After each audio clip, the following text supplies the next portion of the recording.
चलिए खबरों में आगे बढ़ेंगे, बात करेंगे मेरठ से आई बड़ी खबर, जहां मेरठ में अवैध हथियारों की फैक्ट्री का पर्दाफाश हुआ है। घर के नीचे चल रही हथियारों की फैक्ट्री, इसको लेकर बड़ी कार्रवाई की गई। कच्चे मकान के नीचे सीक्रेट फैक्ट्री चल रही थी, तहखाने के अंदर हथियारों की यह फैक्ट्री चल रही थी। तस्वीरें भी आपको लगातार दिखा रहे हैं। दरअसल उत्तर प्रदेश के मेरठ में एक हैरान करने वाला मामला सामने आया।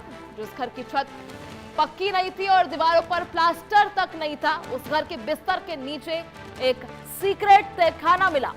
लोहियानगर क्षेत्र के ग्राम अलीपुर कब्रिस्तान के पास में एक मकान के तहखाना, जिसके रास्ता डबल बेड के नीचे से जा रहा था, वहां अवैध पिस्टल फैक्ट्री का भंडाफोड़ हुआ है। 11 लोगों को इस दौरान गिरफ्तार किया गया। दरअसल इस दौरान 8 से 11 तैयार पिस्टल, मैगजीन और मैन्युफैक्चरिंग उपकरण भी बरामद किए गए। यह फैक्ट्री पश्चिमी यूपी में सप्लाई करती थी, लेकिन यह कोई आम तहखाना नहीं था, यहां अवैध हथियारों का एक बड़ा कारखाना था।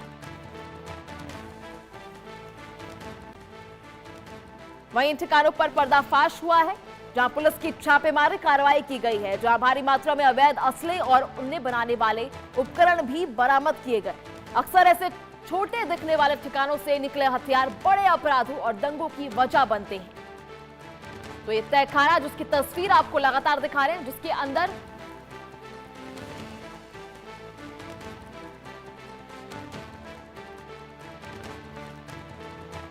बड़े अपराध जो है इसी छोटे तहखाने से निकल कर आते थे, यानी हथियार जो है यहाँ बनाए जाते थे, अवैध हथियार, जहां घर के नीचे ये तहखाना सीक्रेट रूम बनाया गया था। तस्वीरें भी आप देख सकते हैं, कच्चा मकान जिसकी छत भी नहीं है, जो पूरी तरह से बना भी नहीं है, उसके अंदर एक बड़ा सा तहखाना है। हथियारों की फैक्ट्री यहां पर चलाई जा रही थी। अवैध हथियारों का ये पर्दाफाश जो है वो हुआ है। मेरठ की ये तस्वीरें आप देख रहे हैं, जहां घर के नीचे हथियारों की फैक्ट्री चल रही थी। दरअसल बेड के नीचे से इसका रास्ता था। तस्वीरें आप देख रहे हैं किस तरह से बेड के नीचे होकर इसका रास्ता जाता है, जहां कच्चे मकान के नीचे सीक्रेट फैक्ट्री चलाई जा रही थी।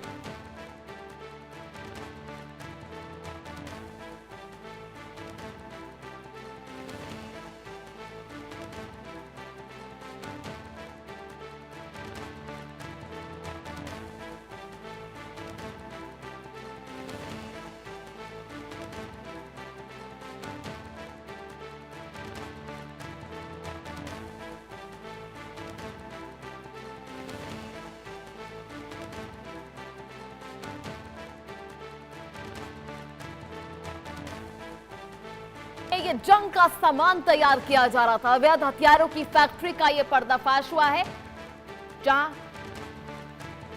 इस फैक्ट्री में अवैध हथियार बनाए जा रहे थे। आपको बता दें, इस अवैध फैक्ट्री का संचालन किया जा रहा था, जहां एक कच्चे घर में ये पूरा हथियारों का जखीरा मिला है। आपको समझाते हैं किस तरह से मिनी पाकिस्तान जहां अवैध हथियार चल रहे थे। इस दौरान पश्चिम यूपी में अवैध हथियार फैक्ट्रियों की भरमार है। मुख्य रूप से मेरठ और आसपास के इलाकों में, मुरादाबाद में एक अवैध हथियार जो है उस फैक्ट्री का भी खुलासा हुआ। 2025 में मेरठ और अलीगढ़ में अवैध फैक्ट्रियां थी। आपको बता दें, मुजफ्फरनगर, अलीगढ़ और साथ ही और कई जगह पर अवैध हथियार बनाए जाते थे। तो अवैध फैक्ट्रीज, अवैध हथियार जो है यूपी में कई जगह बनाए जाते हैं। ऐसे आपको बता दें, लगातार उत्तर प्रदेश पुलिस लगातार बड़े दावे करती है, कई ऑपरेशन चलाए जा रहे हैं। इसी बीच ऐसे फैक्ट्रियों का संचालन भी हो रहा है कहीं ना कहीं, जहां मिनी पाकिस्तान बन गया है। ऐसे में मुजफ्फरनगर, अलीगढ़ में भी अवैध हथियार बनाए जाते हैं, जहां एक छोटे से मकान में आपने तस्वीरें देखी किस तरह से छोटे से मकान के नीचे, जो मकान पक्का भी नहीं है, एक कच्चा मिट्टी का मकान जो है, ईंटों से बना मकान, जिसके अंदर बेड के रास्ते से एक तहखाना होता है। ये छोटा सा तहखाना जिसमें हजारों असले बरामद हुए हैं। ये असले जो बड़ी बड़ी वारदात को अंजाम देते हैं, एक बड़ा जो है जंग का ऐलान करते हैं। चलिए, ज्यादा जानकारी के लिए हमारे सहयोगी पंकज गुप्ता इस वक्त हमारे साथ लाइव जुड़ चुके हैं। पंकज, क्या कुछ जानकारी इसको लेकर?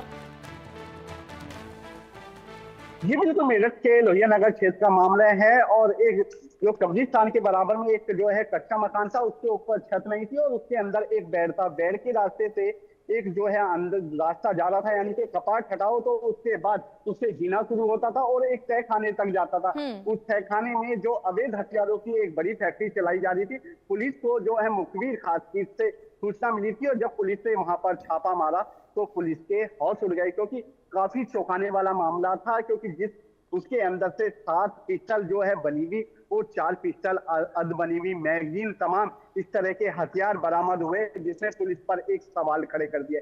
काफी लंबे समय से ये जो फैक्ट्री है वो वहां पर बताई जा रही है चल रही थी, और इसके जो हथियार इसमें बनाए जाते थे वो पश्चिम उत्तर प्रदेश का तमाम उन दूसरे जो जिले हैं, दूसरे जो राज्य हैं, उनमें 30,000 से लेकर 60,000 रुपए में उनको बेचा जाता था। अब पुलिस उन तमाम लोगों को फिलहाल ट्रेस कर रही है जो इन सरगनाओं से जुड़े हुए, क्योंकि पुलिस ने अब तक इस मामले में 11 लोगों को गिरफ्तार किया है, और गिरफ्तार करने में जो लोग गिरफ्तार किए गए हैं उनसे पुलिस अभी पूछताछ कर रही है कि उनके द्वारा कहां हथियार और किस किस को सप्लाई किए गए हैं। हालांकि पुलिस ने उन 11 लोगों को तो जेल भेज दिया, लेकिन उनका जो मुख्य सरगना है, मुख्य जो आरोपी है, वो पुलिस की पकड़ से बाहर है। पुलिस लगातार उसको लेकर दबिश दे रही है, लगातार पुलिस उसकी तलाश कर रही है। वहीं अब दूसरे जो जिले हैं, दूसरे जो प्रदेश है, उनमें किस किस को बेचा है, किस किसने खरीदे, अब पुलिस की रडार पर वो भी है, और जल्दी ही पुलिस उनको गिरफ्तार करने की बात कर रहे हैं। मेरठ की बात करें तो मेरठ में पहली बार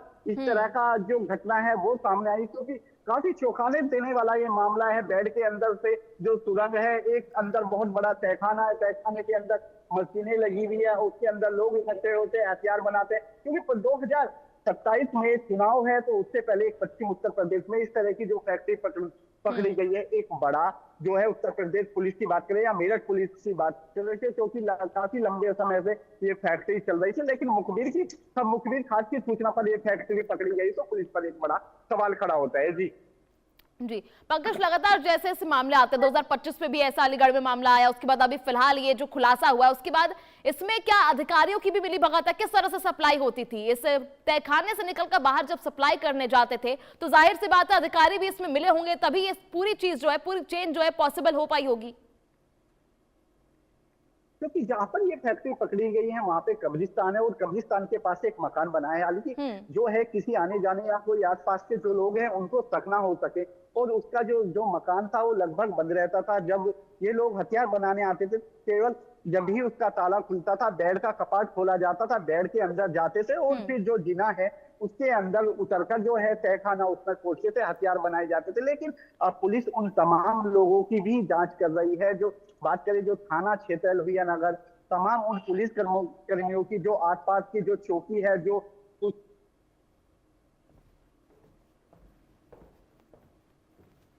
अधिकारी है, फिलहाल वो इस मामले को लेकर जांच कर रहे हैं, और जल्दी जो इसमें 11 लोग पकड़े गए हैं उनसे हालांकि पूछताछ भी की गई है कि उनके द्वारा किस किस जिले में और किस किस प्रदेश में जो हथियार है वो सप्लाई किए गए थे। जी ठीक है पंकज, अगले साल जो है चुनाव होने वाले, उससे पहले क्या ये सरकार की विफलता जो है साफ नजर आ रही है? किस तरह से बड़े बड़े दावे और उसके बाद ये धरातल पर स्थिति बनी हुई है?